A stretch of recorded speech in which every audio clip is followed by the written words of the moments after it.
So when we see the whole front profile of this car, we can see it has a bigger radiator grille with these knurling effect, I can say, or the honeycomb pattern finishing in gloss black finishing. Let me tell you, there's a chrome surround as well around it. There are sleek headlamps around it which are projector halogens. Right below them are the L-shaped LED DRLs, and there are small fog lamps as well.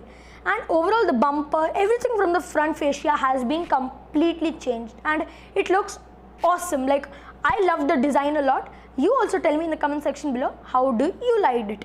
When we go to the side, we can see that this car gets 14-inch steel rims, and over that we get a 3-tone wheel cap, which is that there will be a grey finishing, a black finishing, and kind of a denim blue finishing, I can say.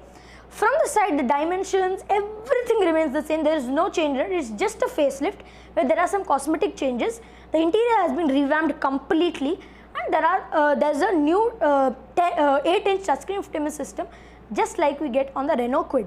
So in the side, apart from that, everything remains the same, and the indicators which we get, the side turn indicators, are on the wheel fender, and right above it we have, in a chrome, we have the Datsun badging, which looks nice, which adds kind of a good look to it. Like, we have seen that on the C-pillar also, the Grand i10 Nios had a G10 badging. So in the same way, this is something on the wheel fender.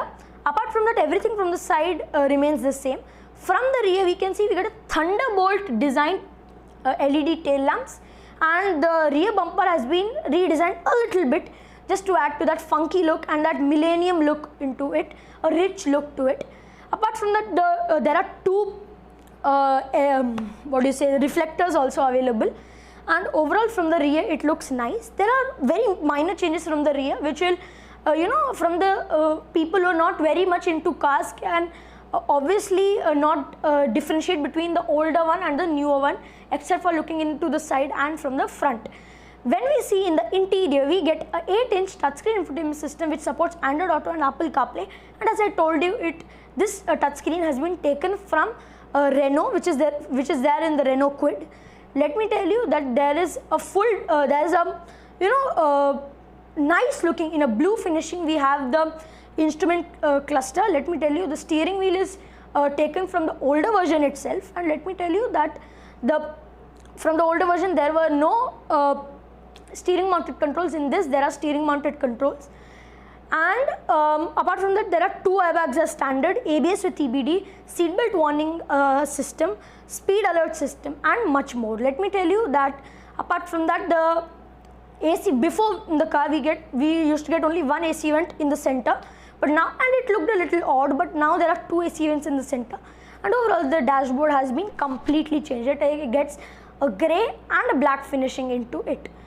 So basically this was it, and let me tell you, there is an 800cc engine and there is a 1-liter engine. So there are 4 variants which offered, which is the D, the A, the T, and the T optional. So there is a manual and an AMT option available, and the car was launched yesterday itself at a price of rupees 2.83 lakhs.